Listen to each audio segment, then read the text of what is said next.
All right, I see that we are recording, so why don't we get started? As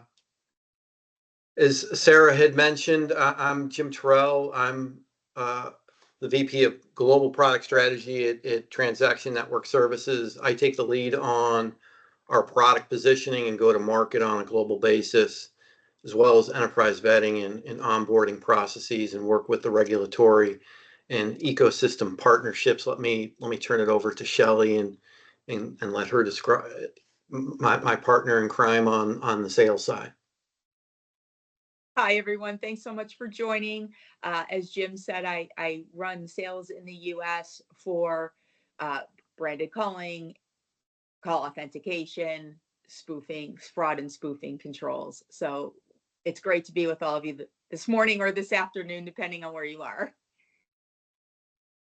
All right, so let's get into it. I'm not going to read word for word what what we're going to go through, but we will talk about some of the issues that are happening in the voice channel today and the impact, how call authentication can help with that, and then how you can deploy call authentication and spoof protection, and then we'll just open it up for Q&A. So, why has consumer trust in voice calling been damaged?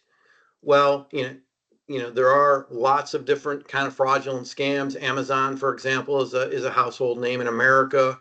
It's accumulated over 150 million subscribers, and scammers have been using its brand and popularity to defraud shoppers through phone calls, text messages, and emails for several years now. An example that I've seen is, hi, this is Molly with Amazon. We've detected suspicious activity on your Amazon account. Someone's trying to buy a $799 iPhone on your account.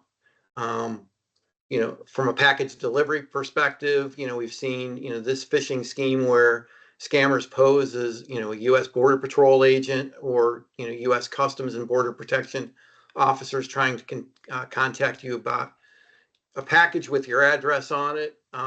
Tax scams are no different. They're the same scams that reappear every year. This year, bad actors claim to offer tax debt relief services and drive much of the robocall traffic during the tax season. In addition, I'm sure all of you were made aware of deep fake scam that was using Joe Biden's voice during the New Hampshire primary that shows that that scams are becoming much more sophisticated. So that's becoming an issue as well here in the U.S., and we've actually seen it in the U.K. as well in happening with the elections that are about ready to happen in the next week. So let me turn it over to Shelley and talk about what impact that's having. Sure. So I sit at the phones on a daily basis. We get a lot of calls from prospects and customers about robocall scams, and 73% of adults, have been either familiarized with it. They know somebody that's been the target or victim of a scam, and everybody is concerned about it. So as a result, 68% of people don't answer their cell phone. If I don't know who it is, I absolutely do not ever pick it up. And probably most of you are in the same boat. And 67% believe that businesses need to do more to protect consumers, because it is the business that's sort of on the hook. They're the ones that the call is either originated from or text from. So 67% of consumers believe that they should be the responsible ones responsible for protecting everyone. All right, thanks, Shelley. So, what's the impact been on fraudulent scams? Well, I'm sure several of you, depending whether it's morning or afternoon, may have already received an unwanted call today. It may have been a legitimate call, but as everybody knows, some involve scammers trying to trick individuals for financial gain. Data from the FTC shows that U.S. consumers lost more than $10 billion to fraud in 2023, marking the first time that fraud losses have reached that level of impact. And there's also a 14% increase over reported losses from 2022. In terms of the global picture, a study from Juniper Research found that subscriber losses to fraudulent robocalling will exceed $76 billion globally next year, rising from $64 billion in 2023. So, pretty dramatic numbers. And, I think all of us see large numbers like that, and we've kind of come, a little bit, just kind of, yeah, that's how big the problem is, but it's very significant. Thanks, Jim. So taking call authentication from concept to reality. Let's see what this looks like. So the customer can use a call event API here to notify TNS that a call is in progress. So we then understand a call is in progress. We then verify that the call is actually from the person, the entity that it's supposed to be coming from. We then we dig into our platform, and obviously this all happens in milliseconds, make that verification, pass on the call data. So this ensures that the call is legitimate, it's verified. We're trying hard to just create a zero trust atmosphere as these products continue to be built out, in that your consumer, anybody's consumer out there, completely trusts that the call is coming from you. Anything that's unverified gets marked as potential spam, so that potential spam warning will show up on your phones and everybody's phone, and you'll know, hey, definitely don't pick up this call.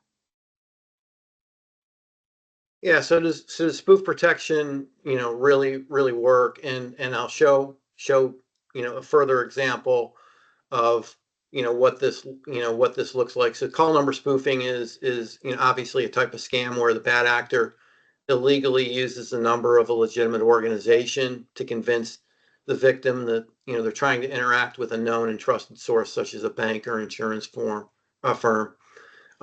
Too often businesses are unaware that they've been spoofed until it's too late and their reputation is harmed. Penalties could have been levied, and customers are defrauded. So to explain how this works, enterprises pre-register their calls with our TNS Enterprise Authentication platform, as Shelley had mentioned earlier. They send us a deposit via that call API. And so once this call is done, only the calls that are verified by our enterprise authentication are allowed to go through to recipients, and all others are recognized as spoofing. And appropriate call treatment can take place, such as blocking, or as Shelley mentioned, show as potential spam to give a warning to the customer. Depending on the industry and depending on the enterprise, what their originating policies may look like, it may be, may differ. But the proof is really in the pudding. And Shelley, why don't you share with us some of the data that we've seen on a handful of customers? Sure. This is just from May. So customer number 2 was spoofed 88,000 times.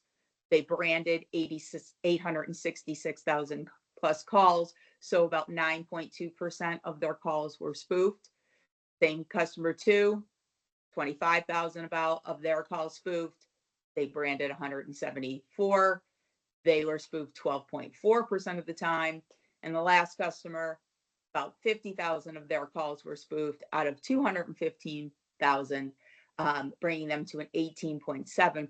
So just on those 3 customers, 162,000 of their calls were spoofed versus 1.2 million that were branded. So the overall average percentage was 11.4%.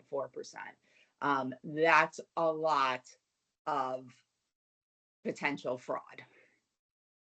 Yeah, thanks, Shelley. So fraud prevention with call authentication and spoof protection, firms, especially those, that are operating in the financial services. Shelley talked about the, a little bit over 11% of those calls, are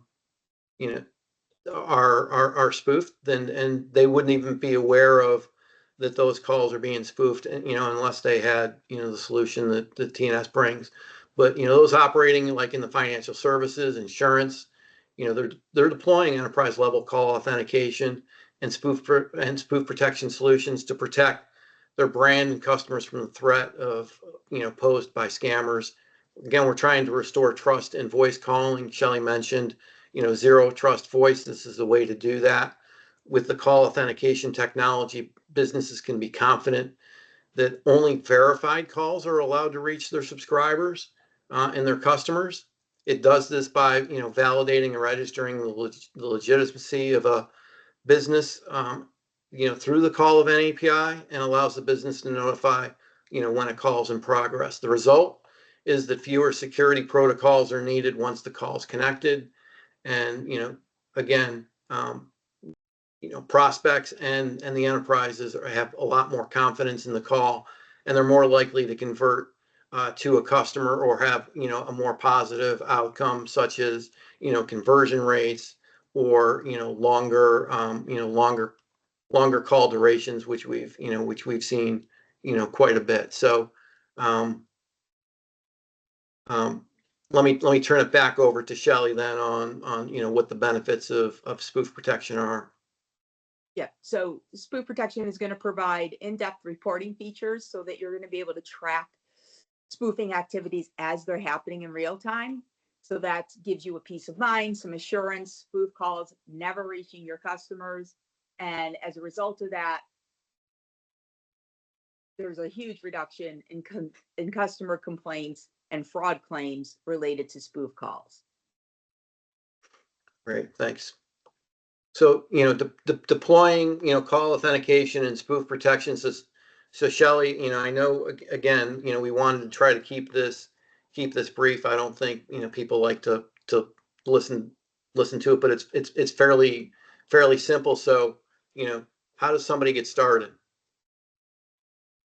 Yeah, so you want to be asking, what's the current fraud prevention strategy specific to voice?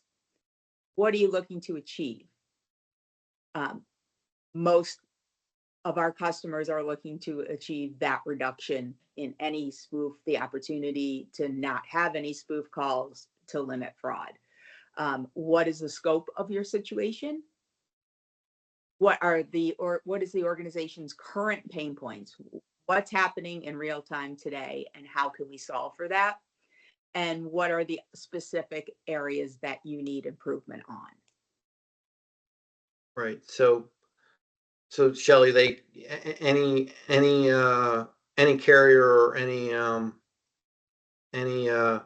enterprise could just reach out to solutions or sales at tnsi.com. Absolutely. Sales at tnsi.com, or you can just go on our website as well for more information. And if you want to fill out a form for any type of assessment, evaluation, call from us, that's the way to do it.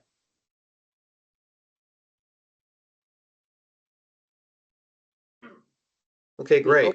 Again, we wanted to try to keep this, fairly short and to the point. Let me see if there's any questions here on verification. So, do you verify the individual